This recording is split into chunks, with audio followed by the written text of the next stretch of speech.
জীবনকালীন দশায় বহুবার আমি ভোট দিয়েছি, কিন্তু বিগত 15-16-20 বছর জানি কোথায় যেন হারিয়ে গেলাম, মানে আমি জানি না কোথায়। তো আজকের এই পরিবেশটা এত সুন্দর, এত চমৎকার একটি পরিবেশ যে আমি আসতেছিলাম, মনে হচ্ছে যে আমি বোধহয় মানে শুটিংয়ের ফাঁকে ঘুরতে বেরোচ্ছে, পাশে তাকিয়ে দেখি যে মৌসুমি নাই, মানে মৌসুমি আমেরিকাতে। তো আসার সময় কথা হলো, তো আমাকে বললো যে তুমি তো ধানের শীষে ভোটটা দিবা, তো দাও, best of luck, thank you.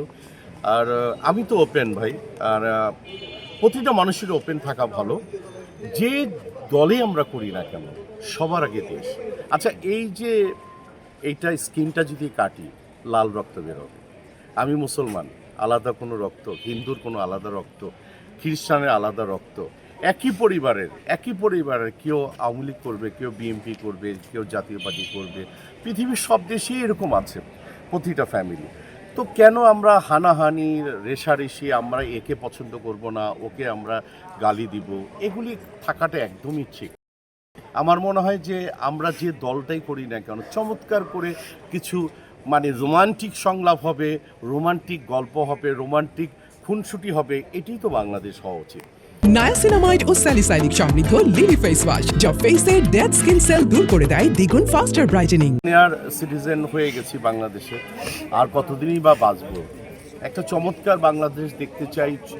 আর আমি আমার জীবন দশায় ছোটোবেলার থেকে আমি শুরু করেছিলাম, আমার জ্ঞান হওয়ার পর থেকে মানে জিয়া রহমান সাহেবকে দেখে, তারপরে বেগম খালেদা জিয়া আসলেন, খুশির নেত্রী, অনেকেই আসছেন, কিন্তু বাট আমাদের খুব সমসাময়িক, হয়তোবা তারেক সাহেব আমার বড় হবে, কিছু সিনিয়র হবে, তো হোপফুলি আমি তাকে বাংলাদেশের আগামীর প্রধানমন্ত্রী দেখতে চাই। এবং সুন্দর বাংলাদেশ গড়ার জন্য উনি আগে কি বলেছে আমি ঠিক জানি না, কিন্তু আমি ভুল ধরার জন্য এক পায়ে দাঁড়িয়েছিলাম যে ভুল ধরতে পারি বর্তমান কথা, কিন্তু আমি ব্যর্থ। আমি তারেক সাহেব আসার পরে একটি চমৎকার, বিড়াল থেকে শুরু করে প্রতিটা মানুষের সম্পর্কে তার যে জ্ঞান চর্চা, তার যে প্রজ্ঞা, মেধা, আল্লাহ সুবহানাহু ওয়া তাআলা।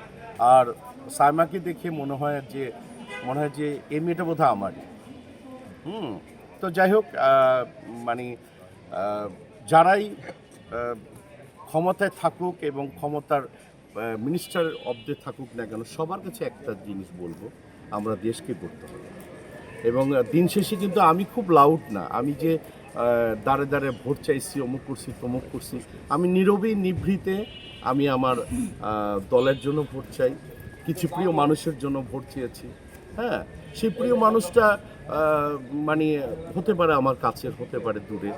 মানে চলচ্চিত্রের মানুষরা দল করবে, কিন্তু প্রকাশ্যে এসে ট্যাগ লাগিয়ে কিছু রংবাজি করবে, এই ধরনের মনোবৃত্তি আমাদের কারোরই থাকা উচিত না। আমরা যখন এফডিসিতে থাকবো, আমি এফডিসির মানুষ, দ্যাটস ইট, তখন আমি কোনো দলীয় পরিচয়ে থাকাটাকে আমি পছন্দ করি না।